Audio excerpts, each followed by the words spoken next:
Well, it's a shame, a bit of a shame that I'm singing so many songs about death. um, but I think we're born, it's sort of the privilege of human consciousness. It's the privilege of anxiety about our mortality. So we have to deal with that every day. My parents were obsessed with death, but they were very stoic and unflinching about it. They raised us to celebrate death in every moment. Like our birthdays, we'd always get a birthday cake, and the candles would be in the shape of a question mark. And the birthday card would always say, "Happy birthday, you just never know when you're gonna go."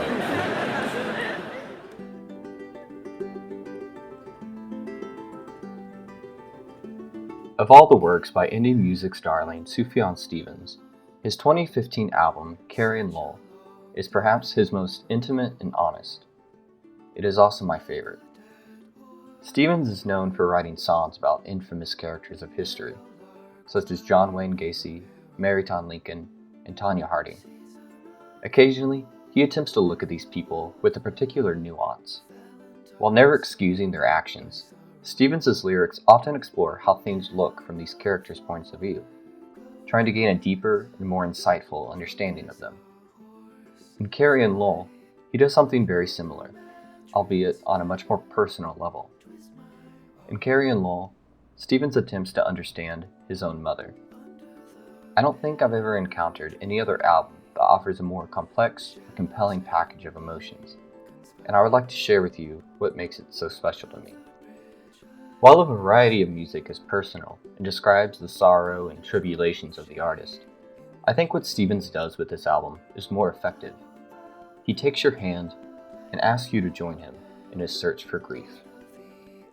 The titular characters of the album refer to Stevens' biological mother and stepfather, respectively. Stevens' relationship with his mother was a complicated one.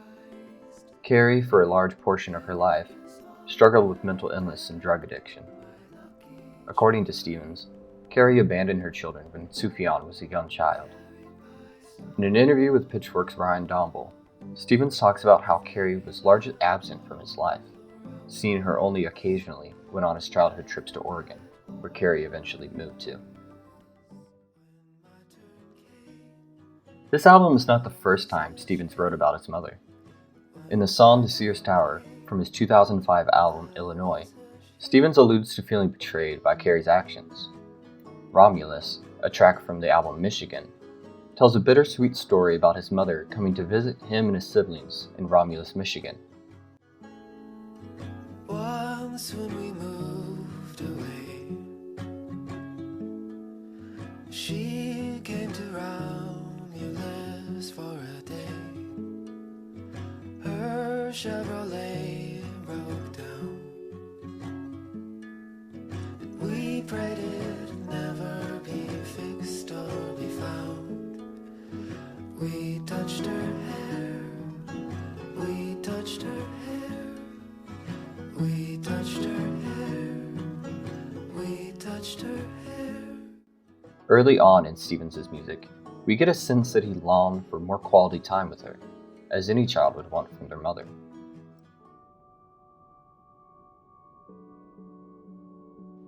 In December 2012, Carrie passed away from stomach cancer, leaving behind 4 children who never had the opportunity to fully know or love her.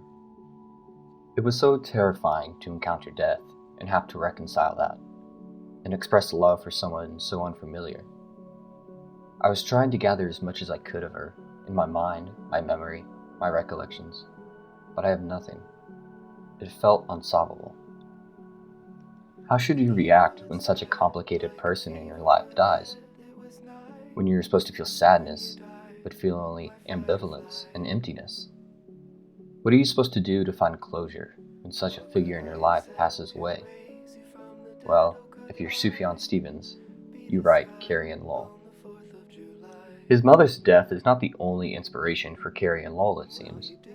Throughout the album, Stevens attempts to lament the loss of his innocence by reminiscing on old memories of his childhood, especially those in Oregon, where Carrie lived for a time.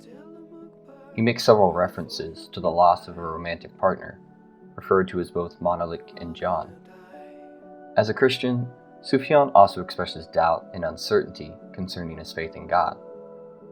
The album is colored with themes of rejection and despair, as Stevens attempts to receive love and acceptance from the people in his life. As an artist, he is careful, though, not to create a collection of lamentations. The stories and emotions Sufjan shares with us are dynamic, honest, and complex. He doesn't ask us to feel sorry for him. He doesn't try to manipulate our emotions with his music. Rather, Stevens asks us to join him in discovering how to cope with his complicated emotions and relationships. It's something that was necessary for me, to pursue a sense of peace and serenity in spite of suffering. It's not really trying to say anything new or prove anything or innovative. It feels artless, which is a good thing. This is not my art project. This is my life. Rather than create a compilation of pity and woe, Stevens created an artwork that tells the story of a journey. The story of a man attempting to discover grief.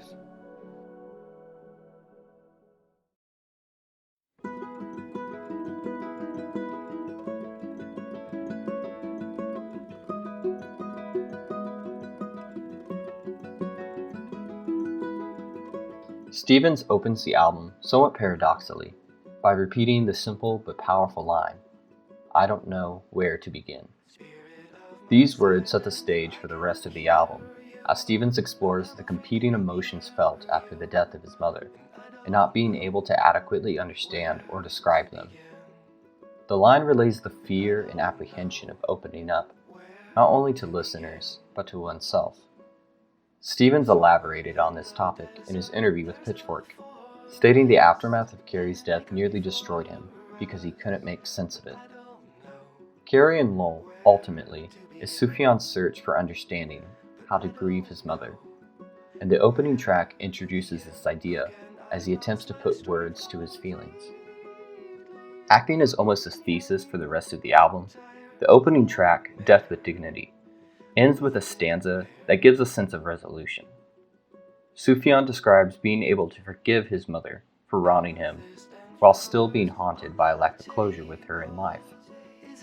The final stanza offers a sense of relief to listeners, that as we go forward with the album, Stevens in the end is able to feel a sort of emotion toward his late mother. I forgive you, mother. I can hear you, and I long to be near you. But every road leads to an end. Yes, every road leads to an end. Your apparition passes through me in the willows and 5 red hands. You'll never see us again. You'll never see us again.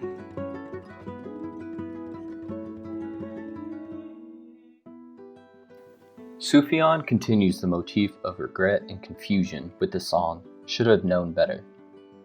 Sufjan shows regret in not being able to collect and process his thoughts about Carrie prior to her passing. Sufjan's lyrics come across as very honest and human to me.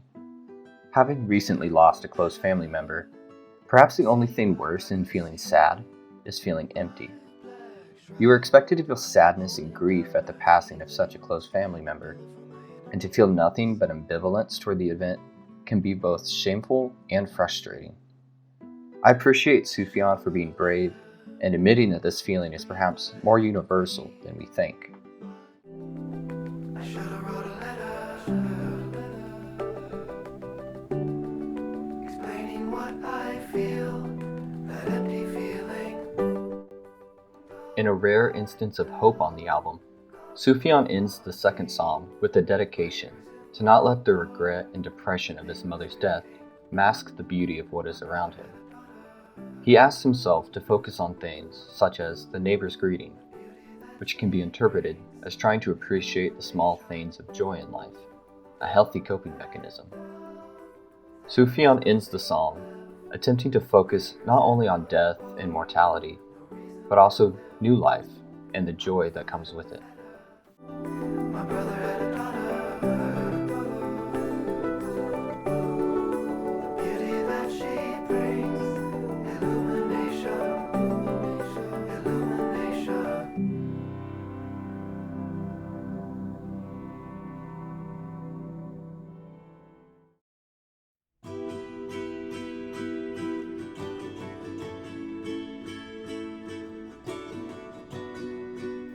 The focus of the album then shifts from his mother to a different type of relationship in the track All of Me Wants All of You.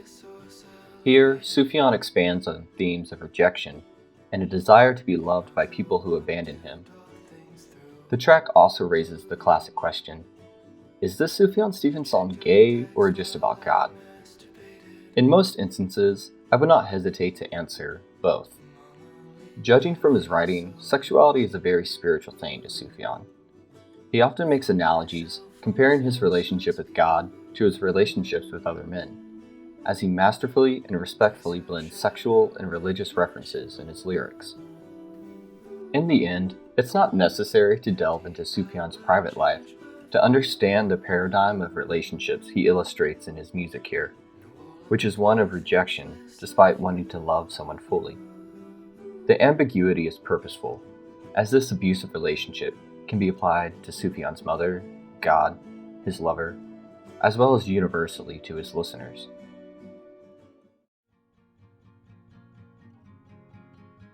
The album expands on the theme of abandonment, most specifically that of God, in the song Drawn to the Blood. Perhaps the most mournful track of the album, the lyrics are reminiscent of a chapter of Psalms, with King David crying out to God in his time of need. How, God of Elijah, how, God of Elijah. The next track, Eugene, explores childhood memories of his times in Eugene, Oregon, where Carrie lived for a time. Sufjan remembers doing small things to get his mother's attention in an attempt to receive her love, such as tugging on her shirt and dropping her ashtray on the floor.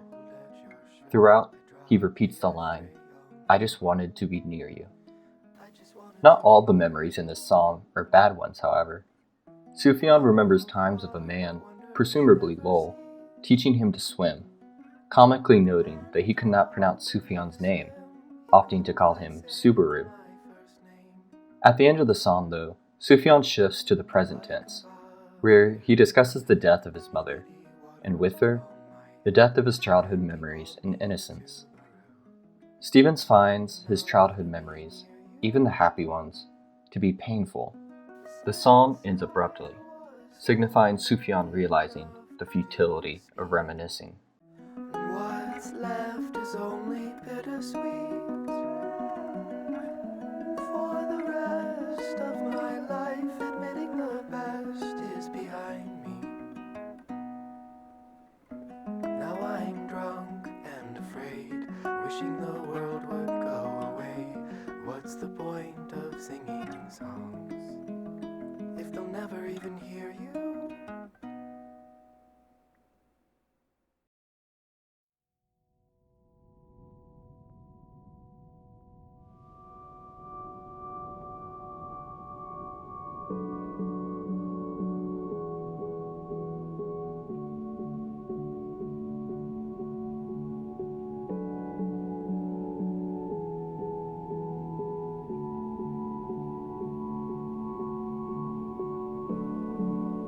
Next in the album is arguably the centerpiece of Carrie Lowell, 4th of July. Often cited as Sufjan's songwriting at its best, the song itself is a rather simple one. It features a basic verse-chorus structure that repeats 3 times. Its production is stripped down to only Sufjan's voice accompanied by an electric piano. It is a simple but incredibly powerful song. When met with an unfavorable situation, we all resort to a sort of coping mechanism that I personally refer to as imaginary conversation. Whether it's an argument or a situation that we'll never encounter, we all like to imagine conversations between us and someone else. We imagine things we would like to say, and we serve as a mouthpiece for what we would like the other person to reply. That is exactly what Sufjan does in the song 4th of July. Sufjan sets the scene of him sitting at the bedside of his dying mother, asking her questions regarding her love for him, her reasoning for abandoning her children, about death itself. Sufjan uses the chorus of the song to speak for his mother, giving him all the answers he needs, like an enlightened teacher. The result is a beautiful conversation that, even for a moment, offers closure. When asked about the nature of death, Carrie responds to Sufjan by asking him to recall the 4th of July and the Tillamook burn, referring to a fire in Oregon that destroyed the greater portion of the Tillamook forest. By this, Carrie means to say that, despite how pretty fireworks are in the sky, or how majestic the trees of Oregon, they are all impermanent. The fireworks are pretty for a moment, but when they burn out, the sky is left dark and empty. Like the sky on the 4th of July, life will eventually be empty of the people we once loved. We don't cry, however, when the fireworks fade away. Likewise, we shouldn't cry that a life is over, but rather fondly remember the life that once was. In the second verse, Sufjan again expresses his concerns over his estranged relationship to Carrie and her decisions as a mother. In the second chorus, Carrie responds with lyrics that are perhaps my favorite to be ever written down. Did you get enough love, my little dove? Why do you cry? And I'm sorry I left, but it was for the best, though it never felt right. My little Versailles. It is doubtful that Carrie ever spoke these words to Sufjan. Judging by what he's told us about her, it was unlikely she ever had the answers to Sufjan's questions, all while showering him with affection. That is not what is important, however. What is important is that Sufjan needed to hear those words from someone, even if only in his mind. He used imaginary conversation to hear the words he longed to hear Carrie say to him since his childhood. The song ends with Carrie asking Sufjan to carry on with his life and live to his potential. She leaves Sufjan her final words, "We're all going to die." Sufjan repeats this line like a mantra as the song slowly fades out. And as it does, the tone switches from one of fear to one of acceptance. 4th of July speaks to one of the greatest challenges of humanity, what Sufjan calls the privilege of human consciousness, learning to accept death, both the death of others and of oneself. Or the 4th of July, we're all gonna die.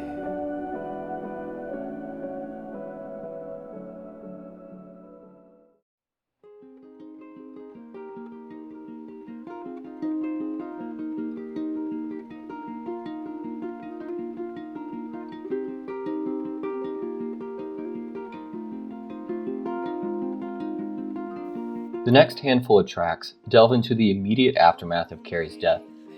More specifically, Sufjan trying to discover grief through self-destructive tendencies. In his interview with Pitchfork, Sufjan says, "In lieu of her death, I felt a desire to be with her, so I felt like abusing drugs and alcohol and fucking around a lot, and becoming reckless and hazardous was my way of being intimate with her."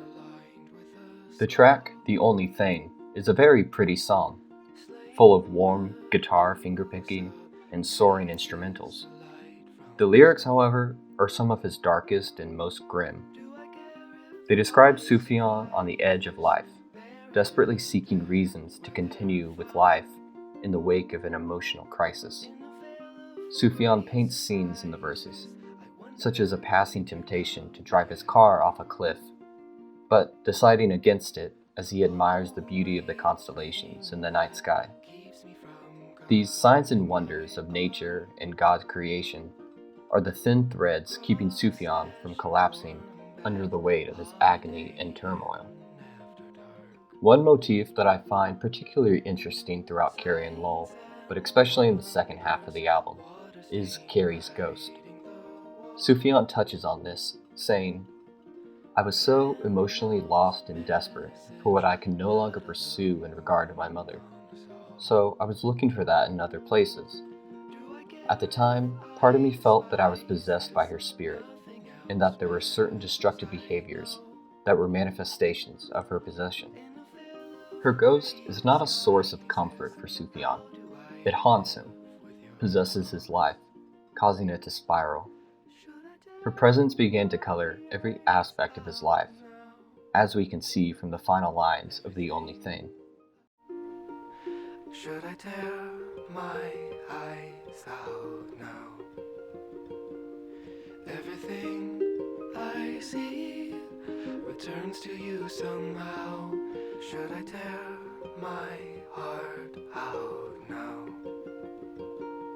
Everything I feel returns to you somehow.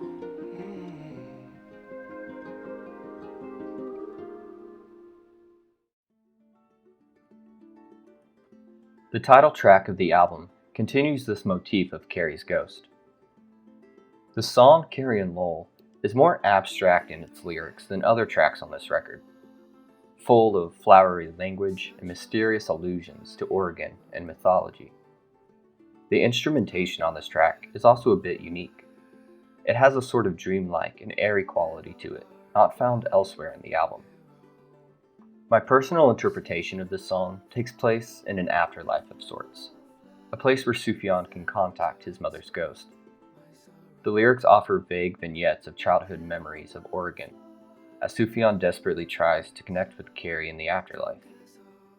He draws on what foggy memories of his mother he can find, in an attempt to reconcile with her, something he was never able to do here on Earth. At the end of the song, he reaches out his hand and gives her an invitation. "Carrie, come home."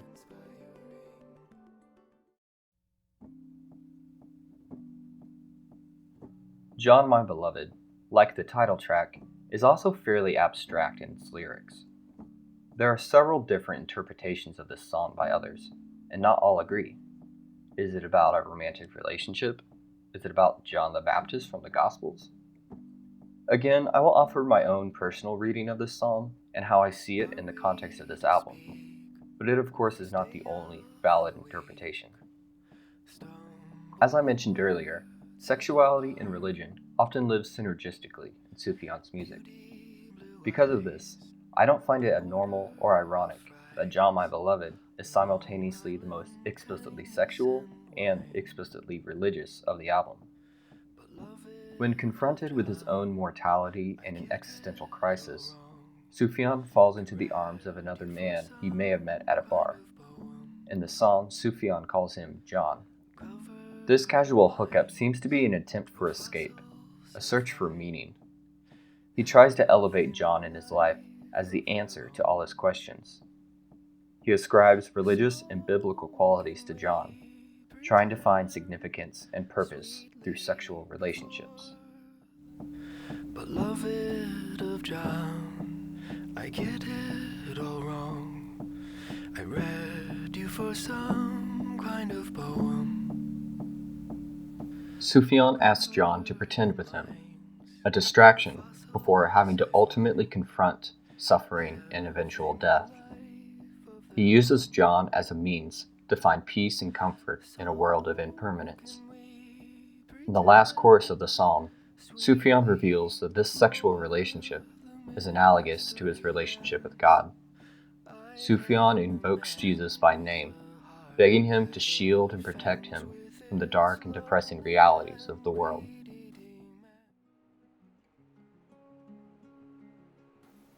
No Shade in the Shadow of the Cross is a perfect follow-up for the themes presented in John My Beloved. The cross referenced in the title of this track refers to both the grave of his mother, as well as the cross that Jesus was crucified and died on. The title itself is a reference to a hymn by William J. Henry called "In the Shadow of the Cross." In the shadow of the cross, safe retreat, ever sitting lowly at Jesus' feet. While his presence is so near, I shall never, never fear, in this shadow of the cross, safe retreat. The crucifixion, death, and resurrection of Jesus is the pinnacle of Christianity. The cross is the universal symbol for the faith. For Christians such as Sufjan, the cross is significant because while Jesus died on the cross, he eventually resurrected, conquering death entirely. Christians believe we are all called to carry our own crosses, but they rejoice in the shadow of them. Jesus' conquering of the cross gives us relief and hope.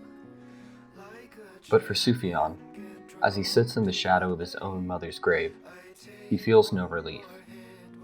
His religious beliefs and faith in God, which had been so integral to his life up until this point, no longer give him comfort.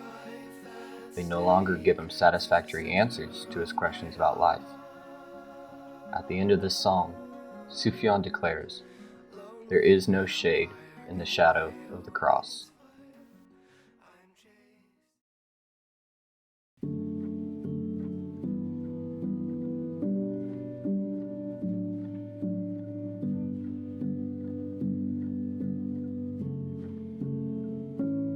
It is at this point the album reaches its finale, Blue Bucket of Gold. At the beginning of this album, Sufjan embarked on his quest to discover grief. Throughout, he asks questions. How do I cope with my mother's death? How do I deal with abandonment and rejection? Why would God allow this to happen?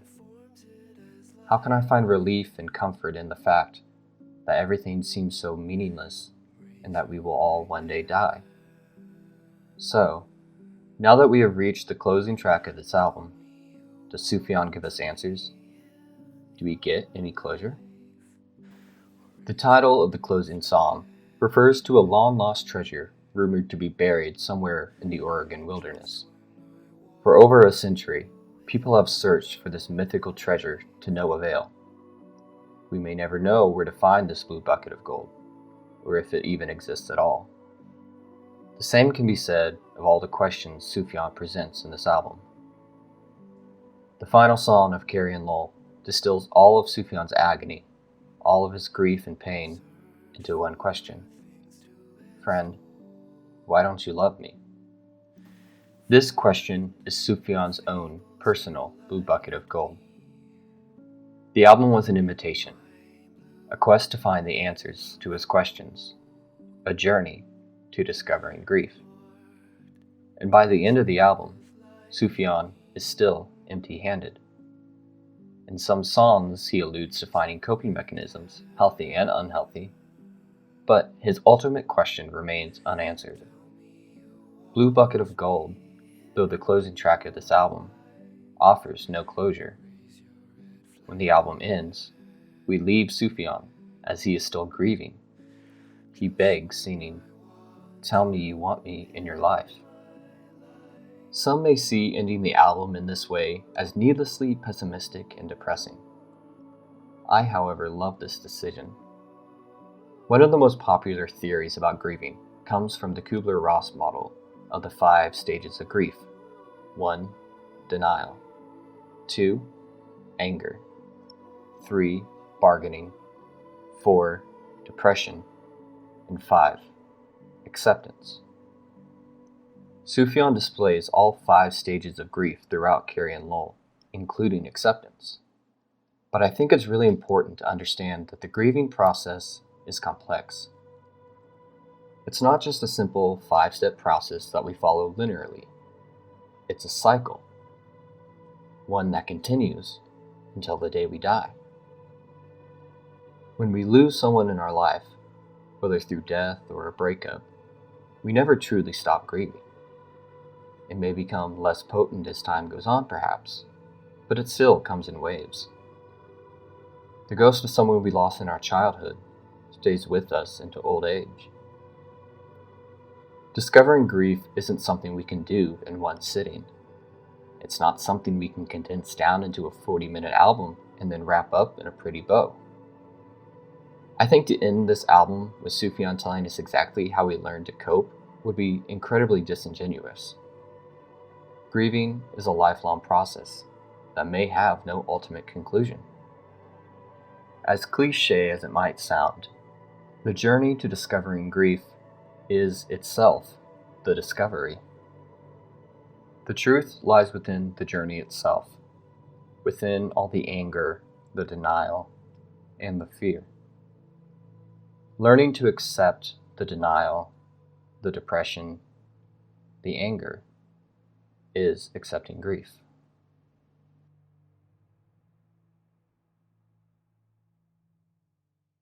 You just never know when you're gonna go. Just be grateful for one more year. Amen.